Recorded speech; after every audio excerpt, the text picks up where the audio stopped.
कि जिसका मन वश में नहीं है, इंद्रियां वश में नहीं है, वो असंयमित चित्त वाला भगवत प्राप्ति नहीं कर सकता। जो साधन में तो लगा हुआ है, असंयतात्मना योगो दुष्प्राप इतमे मति, वश्यात्मना तो यतता शक्यो वाप्तुम उपायतः। जिसका मन पूरा वश में नहीं हुआ है, उसे भगवत प्राप्ति करना बहुत कठिन है। ये भगवान के वचन है। परंतु उपाय पूर्वक, पीछे उपाय बताए गए, अगर यत्न किया जाए और जो मन को वश में कर लेता है, वो साधक सुखपूर्वक भगवत प्राप्ति कर सकता है। यह बात सुनकर अर्जुन जी के मन में प्रश्न उठा, फिर तो भगवत प्राप्ति करना बड़ा कठिन है। अयति श्रद्धयोपेतो योगाश्चलित मानसः अप्राप्य योग संसिद्धिम तो काम गतिम कृष्ण गच्छति। हे कृष्ण, जिसकी साधना में श्रद्धा है, जप करता है, ध्यान करता है, सत्संग करता है, स्वाध्याय करता है, पर उसका अंतःकरण बस में नहीं है। अंतःकरण में बुद्धि, मन, चित्त, अहंकार आता है। साधन में शिथिलता है, करता है पर साधन में तत्परता नहीं है। ऐसा साधक की अंत समय में क्या गति होती है? क्योंकि ध्यान स्थिर नहीं रहेगा, मन चंचल रहा है। तो अप्राप्य योग संसिद्धिम कामम गतिम कृष्ण गच्छति। हे भगवान, फिर उसकी गति क्या होगी? आपने तो स्पष्ट कह दिया कि जिसका मन वश में नहीं, जिसकी इंद्रियां वश में नहीं, उसके लिए योग प्राप्त होना कठिन, अर्थात भगवत प्राप्ति होना कठिन है। जो तत्परता पूर्वक संयमित होकर अपने मन को वश में कर ले, वो सुख पूर्वक भगवत प्राप्ति कर सकता है। पर उस साधक की क्या गति होगी जिसका मन, बुद्धि, चित्त, अहंकार ये वश में नहीं है, और वो साधना करता है, नाम जप करता है, सत्संग करता है, स्वाध्याय करता है, पर इंद्रिय विजयी नहीं है, मन विजयी नहीं है। अंतिम समय उसकी भगवत स्थिति नहीं रहेगी, क्योंकि वो मन विजयी नहीं है। तो अप्राप्य योग संसिद्धिम काम गतिम कृष्ण गच्छति। ऐसे योग भ्रष्ट की क्या गति होगी जो अप्राप्य अभी प्राप्त नहीं कर पाया भगवान को? विषयाशक्ति है, असावधानी है, अंतकाल में मन परमात्मा में नहीं लगा, विचलित हो गया, साधन से हट गया, परमात्मा की प्राप्ति नहीं हुई। तो हे कृष्ण, कृष्ण सबको आकर्षित करने वाले, हे भगवान, आप ही जान सकते हो, इस प्रश्न का उत्तर आप ही दे सकते हो कि उसकी क्या गति होगी। तात्पर्य है कि वो नरक तो जाएगा नहीं, क्योंकि नाम जप करता है। थोड़ा भी नाम जप करता है तो नरक नहीं जाएगा, थोड़ी भी भक्ति करता है तो नरक नहीं जाएगा। अजामिल के प्रसंग में यमराज जी ने अपने दूतों को आदेश किया था कि यदि कोई भी नारायण कृष्ण हरि बोलता है, गले में कंठी बांधे, वैष्णव है, भगवान का दास है, भूल करके मत जाना, तो नरक तो जाएगा नहीं, क्योंकि साधन करता है, नाम जप करता है, पाठ करता है, पर जितेंद्रिय नहीं है, मनोनिग्रही नहीं, इसलिए भगवत प्राप्ति तो होगी नहीं, ये भगवान कह रहे हैं। पर नरक तो जाएगा नहीं, क्योंकि नाम जप करता है, और स्वर्ग की इच्छा नहीं, इसलिए स्वर्ग नहीं जाएगा, और मोक्ष इसलिए नहीं हुआ कि वो मन इंद्रियों को बस में नहीं किया। तो उसकी गति क्या होगी? काम गतिम कृष्ण गच्छति। वो किस गति को प्राप्त होगा? कश्चिन्नो भय विभ्रष्टस् छिन्ना भ्रमिव नश्यति अप्रतिष्ठो महाबाहो विमूढ़ो ब्रह्मणा पथि। हे महाबाहु, हे अजान बाहु, संसार के आश्रय से तो रहित है और परमात्मा के मार्ग में भ्रष्ट हो गया है, परमात्मा को प्राप्त नहीं कर पाया और संसार के मार्ग को छोड़ दिया है। दोनों ओर से भ्रष्ट हुआ, उसकी क्या गति होगी? कहीं वो किसी बादलों की तरह छिन्न भिन्न नष्ट तो नहीं हो जाएगा? दोनों ओर से भ्रष्ट हुआ, अर्थात संसार मिला नहीं, परमार्थ में भगवान मिले नहीं, तो उसका समय जो परमार्थ में गया, जो भजन साधन में गया, वो सब बेकार हो गया, क्योंकि आपकी तो प्राप्ति हुई नहीं। एतन्मे संशयम कृष्ण छेतुर्मर्हस्य शेषतः त्वदन्या संशयस्यास्य छेता नाहुपपद्यते। हे कृष्ण, मेरे इस संदेह को सर्वथा छेदन करने के लिए आप ही समर्थ हैं, क्योंकि किसकी क्या गति होगी इसका निर्णय तो सिर्फ भगवान कर सकते हैं। इस संशय का छेदन करने के लिए आपके सिवाय इस सृष्टि में दूसरा कोई नहीं हो सकता, इसलिए आप का गति कृष्ण, उसकी क्या गति होगी? भगवान बोल रहे हैं, बहुत सुंदर बोल रहे हैं। पार्थ नैवेह नामुत्र विनाशस्तस्य विद्यते नहीं कल्याण कृत कश्चित दुर्गतिम तात गच्छति। पहली बात है कि उसकी दुर्गति नहीं होगी, ये तो बस पक्की मान लो। वो नरक नहीं जाएगा, वो स्वर्ग नहीं जाएगा, मोक्ष नहीं होगा, लेकिन उनकी दुर्गति भी नहीं होगी। ऐसा नहीं है कि वो दुर्गति को प्राप्त हो जाए। जिसको अंत काल में भगवान का स्मरण नहीं होता उसका कहीं पतन तो नहीं हो जाता, अर्जुन का पूछना था। इस बात को लेकर के बहुत व्याकुलता थी कि बेचारा साधन कर रहा है, इंद्रियां बस में नहीं, मन में बस में नहीं, तो अंत समय भगवान का स्मरण नहीं होगा तो उसकी दुर्गति हो जाएगी। तो भगवान कह रहे पार्थ नैवेह नामुत्र विनाशस्तस्य विद्यते। हे पृथानंदन, सच्चे हृदय से जुड़ा था, भगवान जुड़ना देखते, राहत न प्रभु चित चूक किए की करत सुरत सहबार ही की। भगवान उसकी क्रियाओं को नहीं देखते, उसके चित्त को देखा, हृदय की बात देखी। वो भगवान से जुड़ना चाहता है, वो भगवान को प्यार करना चाहता है, वो भगवान से मिलना चाहता है, पर इंद्रियां वश में ना होने के कारण, मन वश में ना होने के कारण बार बार वो विषयों में फिसल जाता है, बार बार भोगों में पतित हो जाता है। तो भगवान उसका पतित होना नहीं देखते, भगवान उसका चित्त से जुड़ना देखते हैं। राहत न प्रभु चित्त चूक किए की करत सुरत सहबार ही की। हृदय की बात देखते, सच्चे हृदय से भगवान में जुड़ना चाहता था। अब उसका पतन नहीं हो सकता, मरने के बाद भी पतन नहीं हो सकता। जितनी उसकी स्थिति भजन में बन गई है उसके नीचे वो गिर ही नहीं सकता। बहुत बढ़िया बात है। हमारा अगर 100 नाम जप हो गया है तो 101 से चलेगा अगले जन्म में, 99 से नहीं चलेगा। जिसकी जितनी भजन में स्थिति हो गई है उससे वो नीचे वो नहीं गिर सकता। की गति क्या होगी? उसकी साधना जितनी है वो कभी नष्ट नहीं हो सकती। चाहे जितना बड़ा पाप बन जाए, उस पाप का उसे दंड भोगना पड़ेगा, लेकिन उसकी साधना नष्ट नहीं होगी। ये इस मार्ग का बहुत बड़ा सपोर्ट है कि मानो हम दिन भर भजन किया, हमसे शाम की गलती हो गई तो बोले दिन भर का भजन नष्ट हो गया। नहीं, आपका भजन दिन भर का वो है और जो आपकी गलती हुई वो अलग है। गलती का आपको प्रायश्चित या दंड भोगना पड़ेगा और भजन आपका सुरक्षित है, वो नीचे नहीं गिरेगा, उसकी साधन सामग्री नष्ट नहीं होगी। ये बहुत हृदय को शीतलता पहुंच। हमने जो नाम जप किया हमारा सुरक्षित है, नाम जप वो कभी नष्ट नहीं होगा। उसका पारमार्थिक उद्देश्य भी नहीं बदलेगा। उसने उद्देश्य बनाया भगवत प्राप्ति, वो उद्देश्य भी उसका नहीं बदलेगा। हाँ, कितने जन्म लगेंगे ये उसका प्रयास होगा, प्रयत्न होगा। वो जन्मता मरता रह सकता है, ना भजन उसका नष्ट होगा, कम होगा, ना उद्देश्य उसका बदलेगा, वो लगेगा भजन। भक्ति बीज पलटे नहीं जो जुग जाए अनंत, ऊंच नीच कुल उपजय होए संत को संत। वो कभी ऐसा नहीं हो सकता कि इतना भजनानंदी अब भ्रष्ट हो गया तो वो पतित हो गया, नीच और दुर्गति, अरे सब बेकार, कुछ नहीं। जो गलती हुई उसका दंड मिलेगा और जहां से वो भजन कर रहा है वहीं से उसकी भजन की स्थिति आगे बढ़ेगी। जैसे उदाहरण में राजर्षि भरत का उदाहरण दिया था कि हिरन पे वृत्ति गई तो हिरन बने, लेकिन गंडकी नदी में खड़े होकर हिरन बन करके भी इतना भजन किया कि अगला जन्म जड़ भरत जी के रूप में ब्रह्मबोध संपन्न महापुरुष के रूप में हुआ। तो भगवान कहते हैं नहीं कल्याण कृत कश्चित दुर्गतिम तात गच्छति। अर्जुन, हे तात, बहुत प्यार भरा संबंध है, उसकी दुर्गति नहीं हो सकती।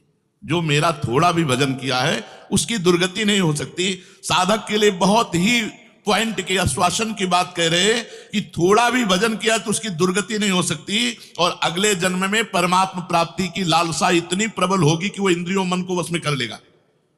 इस जन्म में जो चूक हुई वो अगले जन्म में सुधार लेगा। उसकी दुर्गति नहीं होने का तात्पर्य है कि जो मनुष्य कल्याणकारी कार्य में लगा हुआ है, जिसके लिए मनुष्य शरीर मिला है, वो कार्य कर रहा है, भजन कर रहा है, सत्संग कर रहा है, स्वाध्याय कर रहा है, ठाकुर सेवा कर रहा है, वो अपने असली कार्य में लगा हुआ है, पर उसका मन चलायमान है, उसकी इंद्रियां चलायमान, तो उसकी दुर्गति नहीं होगी। कारण कि उसका ध्येय चिन्मय तत्व भगवान में है, इसलिए उसका पतन नहीं हो सकता। मैं उसकी रक्षा करता हूं, तो उसकी दुर्गति कैसे हो सकती है? क्योंकि उसने थोड़ा भी सही मेरा भजन किया है। मेरी दृष्टि सर्वभूत हिते रता है, सब पर मोरी बराबर दाया, सब मम प्रिय सब मम उपजाए। मैं सबको प्यार करता हूं। फिर जो मनुष्य मेरी तरफ चल पड़ा, अपना किसी तरह से कल्याण परम हित मानकर मेरी तरफ चल पड़ा, तो मैं उसे सबसे ज्यादा प्यार करता हूं। फिर मैं जिसे प्यार करता हूं उसकी दुर्गति कैसे हो सकती है? प्यार तो सबको करता हूं, लेकिन जो अपना मान करके मेरी तरफ चल पड़ा, मेरा भजन करने लगा, उसकी दुर्गति कैसे हो सकती है? मेरा वो समझे न समझे, उससे वास्तविक संबंध तो है ही। ममई वांसो जीव लोके जीव भूता सनातना, वो भले भगवान से संबंध ठीक नहीं लगा पा रहा, लेकिन भगवान तो जान रहे मेरा संबंधी है, मेरा अंश है। ये संसार के साथ उसका वास्तविक संबंध नहीं है। उसने मेरे साथ इस वास्तविक संबंध को, असली लक्ष्य को उसने स्वीकार किया कि अब इस जन्म में भगवान को प्राप्त करना चाहता हूं, तो चाहे जितना बड़ा गलती पड़ गई हो, अपराध पड़ गया हो, उससे दुर्गति उसकी नहीं हो सकती। भगवान कह रहे उसका किया हुआ साधन नष्ट नहीं हो सकता। हाँ, वो देखने में मोहित सा लगेगा कि भ्रष्ट हो गया, अब तो कोई भजन साधन नहीं, अब तो भ्रष्ट सा हो गया है, साधन छूटा दिखाई देगा।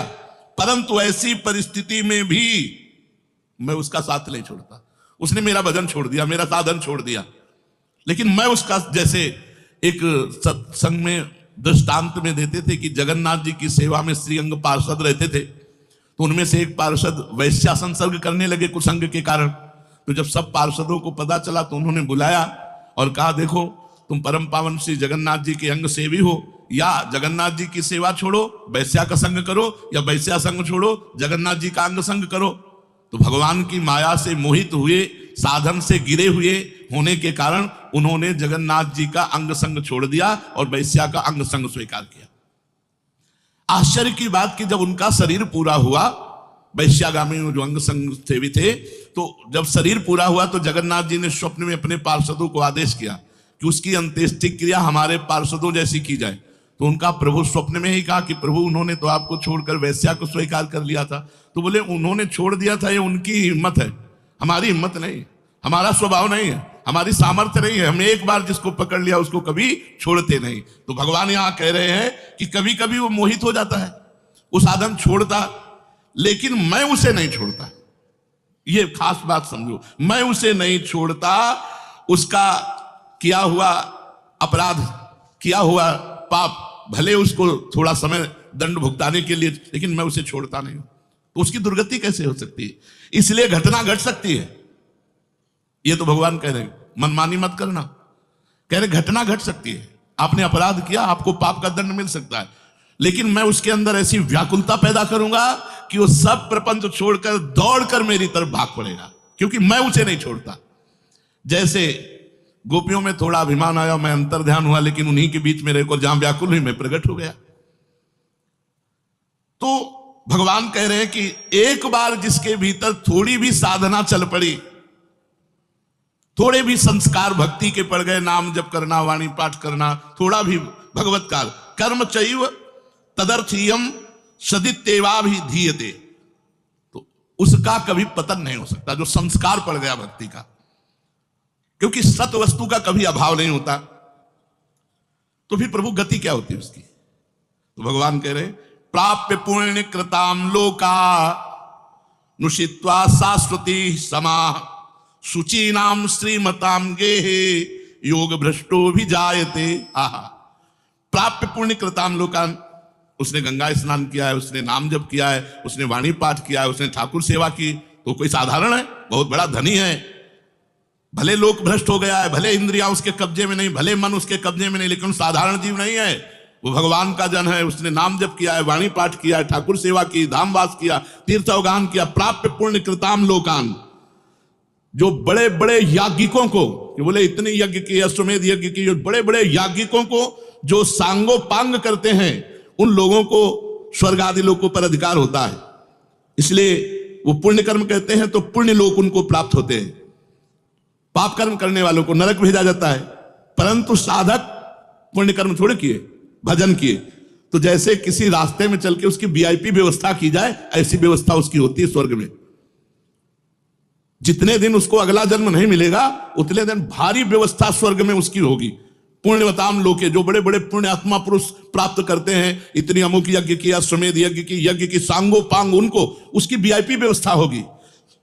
प्राप्य पुण्य कृताम लोका नुषित्वा शाश्वती समाहा, उसको शुभ कर्म का परिश्रम, बड़े बड़े परिश्रम करके जो स्वर्ग आदि के भोग प्राप्त करते हैं, उसे न प्रार्थना करनी पड़ी है, न शुभ कर्म करना पड़ा है, न यज्ञ आदि कर्मों का सांगोपांग अनुष्ठान करना पड़ा है, उसकी ना स्वर्ग की चाह है, तो उसकी व्यवस्था होगी। शरीर छूटते ही दिव्य लोक में जाकर के दिव्य भोगों की व्यवस्था, क्योंकि मन चंचल था ना, इंद्रियां चंचल थी ना, मृत्यु लोक के भोगों में, ले भोग स्वर्ग के भोग, सुंदर सुंदर जितने भोग हैं उन सब की बाहुल्यता, वहां भोगों की जो वासना बनी थी उसके अनुसार भोग। मान लो स्त्री की तो एक से एक अप्सरा, दुनिया का सब वैभव स्वर्ग में विराजमान है, त्रिभुवन में खूब भोगने के लिए सब एकत्रित कर दिया, क्योंकि भजनानंदी कोई साधारण थोड़ी है, उसकी वीआईपी व्यवस्था हुई। अब अंत समय से साधन में विचलित मना हो जाने के कारण जो बड़े बड़े परिश्रमों से पुण्यों से प्राप्त होता है वो ऐसे स्वाभाविक रूप से रास्ते में प्राप्त हो रहा है, ये उसकी गति नहीं है, ये अयाचिक वृत्ति से उसकी वीआईपी व्यवस्था है कि अब ले जा रहे हैं तो रास्ते में ऐसे थोड़ी कि कोड़ा मारते, पानी भी नहीं पिया रहे, धूप में ले जा, नहीं, सीधे उसको आनंद पूर्वक स्वर्ग आदि लोगों की दिव्य भोग वृत्तियां, जिन भोगों के लिए वो विचलित रहा है मनुष्य साधना करते समय, वो सारे भोग उसको वहां प्राप्त होंगे। वहां रहने पर इतना भोग दिलाया जाता है कि उसकी अरुचि हो जाती है स्वर्ग के भोगों से। तो मर्तलोक में आके दोबारा फंसेगा क्या? स्वर्ग के भोगों से अरुचि हो जाती है, जहां आसक्ति रही है वो भोग ही भोग उसको व्यवस्था कर दी जाती है, घृणा हो जाती है उसको स्वर्ग में ही भोगों से, इतनी वीआईपी व्यवस्था। क्योंकि अंदर से तो भजन था, उद्देश्य भगवान की प्राप्ति का था, तो स्वर्ग आदि के भोग भोगने पर उसे घृणा हो जाती है। वो अपनी वासना जो अंदर थी, जिनके कारण इंद्रियों मन को जीत नहीं पाया, वो देख लेता है, अरे अब ये तो मर्त्य लोक के भोग है, स्वर्ग के भोग, उसको वहां उसके अंदर घृणा हो जाती है। उसित्वा शाश्वती क्षमा, फिर उसे और ऊंचे लोकों में, अगर समय है अभी, तप लोक, जनलोक, महालोक, ब्रह्मलोक, ऐसे महान लोकों में उसे ऊंचे के लोकों में भेजा जाता है। और वहां भी इसलिए भेजा जाता है कि यहां के स्वर्ग के भोगों से रुचि, अब यहां के ब्रह्मलोक के भोग देख ले। भजन का फल है ब्रह्मादिक के भोग सब विषम लागत ताई, नारायण ब्रज चंद की लगन लगी है जाए। जब ठाकुर जी से मिलने की चाह लग जाती है तो यहीं इसी शरीर में ब्रह्मादिक के भोगों से भी वैराग्य हो जाता है। भोग भोगने के उद्देश्य से नहीं, क्योंकि जो भोग भोगने के उद्देश्य से जाते हैं उनके पुण्य क्षीण होने पर फिर वो लौटकर मृत्यु लोक में आते हैं, इसलिए वो सीमित वर्षों तक स्वर्ग लोक आदि में रहते हैं। परंतु जिसका उद्देश्य भोग नहीं भजन था और योग भ्रष्ट हो गया है सूक्ष्म वासना के कारण, तो स्वर्ग आदि लोकों में जाएगा, उसका भजन नहीं छीन होगा। जैसे पुण्य आत्मा स्वर्ग गया भोग भोगा तो उसका पुण्य छीन होगा, लेकिन इसका नहीं, इसका तो स्टॉक है, ये तो भागवतिक व्यवस्था है उसकी, ये ब्याज की व्यवस्था है, मूल तो ऐसे ही साधन संपत्ति है। देख लो, कोई घाटे का सौदा नहीं, वीआईपी व्यवस्था होगी मरने के भी बाद, अगर चूक हो गई तो, और चूक ना हुई तो सीधे निकुंज चलना है। वैसे यहां चूक हो जाए तो भी निकुंज जाना है, क्योंकि वृंदावन धाम है ना, अगर यहां शरीर छूटेगा तो यहां स्वर्ग थोड़ी ले जाएंगे, देवताओं का प्रवेश है नहीं, यहां तो वृंदा सखी सहचरियों का है। वो बहुत वर्षों तक उसके भोग सुविधा की सीमा नहीं रहती, ऐसी व्यवस्था होती है। अच्छा, जो भोग भोगने के उद्देश्य से ऊंचे लोकों में जाते हैं उनको फिर पतित होना पड़ता है, लेकिन ये योग भ्रष्ट जब ऊंचे लोकों में जाता है तो पतित नहीं होता, उसकी साधन संपत्ति प्रकाशित रहती है ज्यों की त्यों, और उसका सत्भाव जागृत रहता है। सब मिथ्या है, भगवान मिथ्या करवाते करवाते ब्रह्मलोक तक के भोगों का मिथ्या। अब उन सुख भोगों को भोगने के बाद सुचि नाम श्रीमताम गेहे योग भ्रष्टो भी जाते। अब यहां जब प्रकट हुआ, कब उसका जन्म होगा, कोई सीमा रखी जाती है, अरुचि, अरुचि सीमा रखी जाती है। जब तक उसे भोगों में अरुचि नहीं होगी तब तक ऊपर के लोगों को भोगों में उसे रखा जाएगा। नरक वरक तो जाने की बात नहीं, वीआईपी भोग। जब अरुचि हो गई, अरुचि होगी ही, क्योंकि वो भगवान का भजन करता रहा है। वो ऐसा नहीं कि अब विश्राम मान ले कि अब अप्सरा मिल गई, विमान मिल गया, स्वर्ग मिल गया, अब यही नहीं, उसकी यात्रा नहीं रुकेगी, उसका भजन उसको कछुटेगा, उसके अंदर जलन पैदा होगी, अशांति हो जाएगी। ये सब भोग नहीं चाहिए, मुझे भगवान चाहिए, चलो ब्रह्मलोक, वहां भी ये नहीं चाहिए। तो अब सुचि नाम श्रीमताम गेहे योग भ्रष्टो भी जायते। अब योग भ्रष्ट जब मृत्यु लोक में लौटा तो जगत पूज्य घर में पैदा हुआ, जगत पूज्य घर में, श्रीमान, सारा संसार जिसे झुके, ऐसे घरों में पैदा, उच्च कुल, भक्ति संपन्न। श्रीमान का मतलब होता है, एक लौकिक शब्द होता है वैभव संपन्न, लेकिन भागवतिक वैभव संपन्न महापुरुषों के घर में उसका जन्म होता है। और लौटने का कारण जो है, उस कारण को भगवान जानते हैं, उसकी बहुतायत कर देते हैं। स्वर्ग भोगा, ब्रह्मलोक के भोग भोगे, और यहां सारे भोग उसके दे दे, ये ले, अरे भगवान का दास है कोई और, ये ले, ऐसे घर में पैदा किया। अब उसकी जो साधन संपत्ति उसको खोल देते हैं, अभी तक बंद रखा, हानि नहीं हो सकती। अब जे ही जन्म हुआ, जैसे अपने लोग, अब जे ही स्कूल जाते हैं, स्कूल से पढ़ के आते, लगता है माँ नहीं टिकेगी, पिता नहीं टिकेंगे, सब मरेंगे, तो मेरा साथी कौन है, मेरे जीवन का लक्ष्य क्या है, क्या यही उद्देश्य है। बस बैठ जाते एकांत में, और संत जन आते थे, वो श्री राम जय राम जय जय राम श्री राम जय, कीर्तन कराते थे तो वही याद था, श्री राम जय राम जय जय राम श्री राम जय राम जय जय राम, बस नाम जप करना निश्चय हो गया। 13 वर्ष के उसको भागो।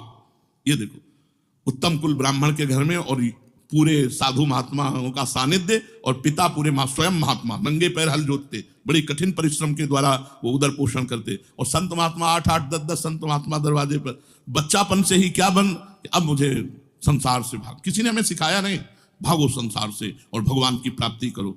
तो मनुष्य जन्म में जो ही जन्म लिया सो साधन संपत्ति खोल दी गई। अब वो साधन में एकदम चिपक गया, क्योंकि पीछे जहां चूक हुई थी वो ऊपर से नीचे तक सब समुदाय भोगों का देख लिया। अब उसका अंतःकरण साधना से परिपूर्ण होने लगा। वो जो अंकित संस्कार भोगों के थे वो अरुचि पैदा हो गई। योग भ्रष्ट अज्ञात रूप से पुनः ऐसी साधना में लग गया जिसमें किंचन मात्र भी इंद्रिय और मन का मनोरंजन नहीं, पूर्ण इंद्रिय विजेता, पूर्ण मन को संयम में करके। अब वो ऐसी योग भ्रष्ट जो पुरुष था, श्रीमानों के घर में जन्म लेकर के वो भोगों में फंसेगा नहीं, पुनः भजन में बड़ी तेजी से चल देगा, और ये उसका आखिरी जन्म होगा। तेजी से भजन करके वो भगवत प्राप्त हो जाएगा। तो अर्जुन जी ने पूछा था कि फिर क्या उसका पतन हो जाएगा? जो भगवान का भजन करता है, भगवत प्राप्ति नहीं कर पाया, मन वश में नहीं हुआ, इंद्रिया वश में नहीं हुई, तो भगवान ने उत्तर दिया, वो ऊंचे के लोकों में जाकर खूब सुख भोग, जिन भोगों के लिए लालायित रहा था वो सब भोग मिलेंगे, और अंत में श्रीमान के घर में, कुलवानों के घर में जन्म लेकर भक्ति का ऐसा वातावरण मिलेगा कि जन्म से ही भगवान के भजन में लगकर वो इस जन्म में भगवान को प्राप्त कर लेगा। शेष चर्चा आगे। श्री राधा वल्लभ लाल की।